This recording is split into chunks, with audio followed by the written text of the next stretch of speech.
talk us through your role and responsibilities at Nielsen. Yeah, sure. So my role at Nielsen, I am head of marketing for Nielsen Sports Europe. I've been with the organisation for about 5 years now. I am essentially in charge of our go-to-market strategy across Europe, our brand positioning, and ensuring that we create as many leads as possible for our commercial team. You've been here today at Facebook with us for our Leaders Meet Diversity Black Excellence event.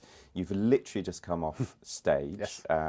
First panel of the morning, I believe. Your first panel discussion. Yes. The first of many. You did a very good job, Jerome. Thank you.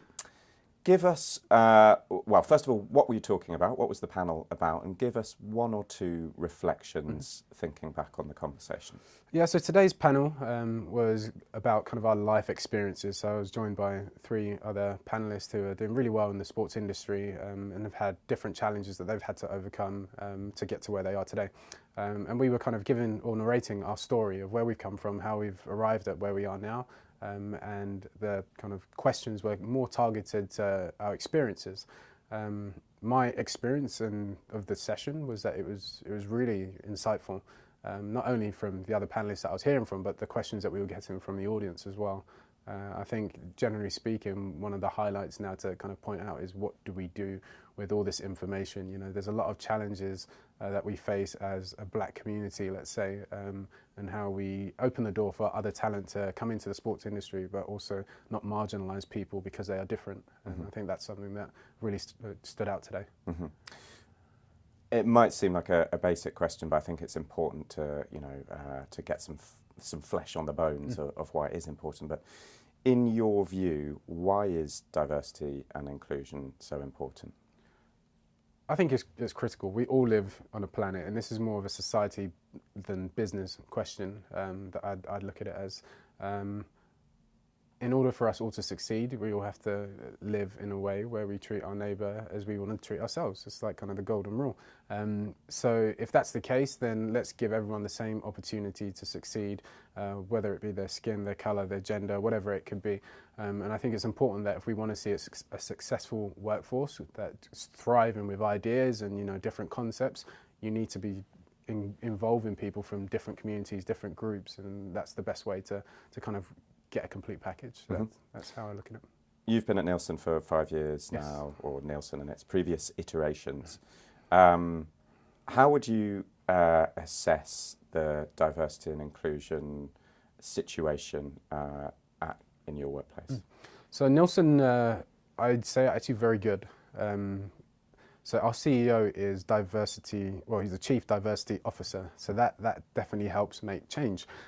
He's really keen on pushing that through all elements of the business, and that's something that we've seen. So over the years, I've definitely seen a growth in the types of people that have come into the business, and not just by skin colour, but also gender, as we've discussed already. And I think that's big. That makes a very big difference to our workforce and how it's changing. What we probably will see going closer to the 2020 and beyond is a change at board level. And I think that's something that will be more reflective in the years to come. The sports business is growing in that aspect as well, and it's starting to change. But previously it was kind of middle-aged, just white men, but we've come a long way since then.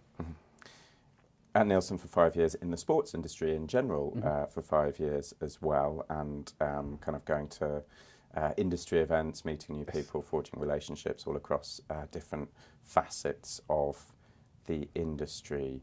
When you look around at the industry, how, if at all, have you seen attitudes to diversity and inclusion changing? So this is where I plug leaders now, right? Yeah.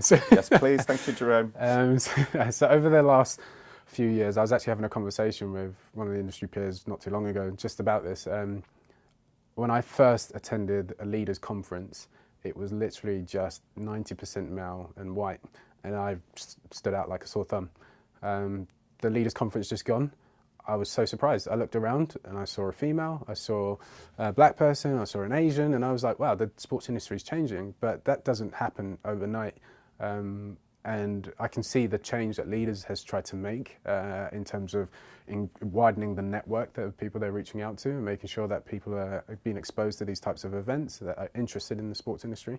And I think that that's a step in the right direction. It's definitely something that it's good to see. It's very encouraging. And if the final question is the hard one, if you had some sort of non-existent position like president of world sport or something like that, what one thing would you change to make the situation better? One thing. Oof. I mean, there could be several, but I'll try and distill it to one. Let's think. So I would say, probably been heard before, but we need more diversity at board level. It goes without saying that if you have a bunch of the same looking types of people from the same backgrounds, they're always going to produce the same results. So you have to try and mix the board level and have the decision makers from different environments that have experienced different things, different challenges, if you want them to truly understand what diversity and inclusion is. Jerome Quartey, thank you very much indeed.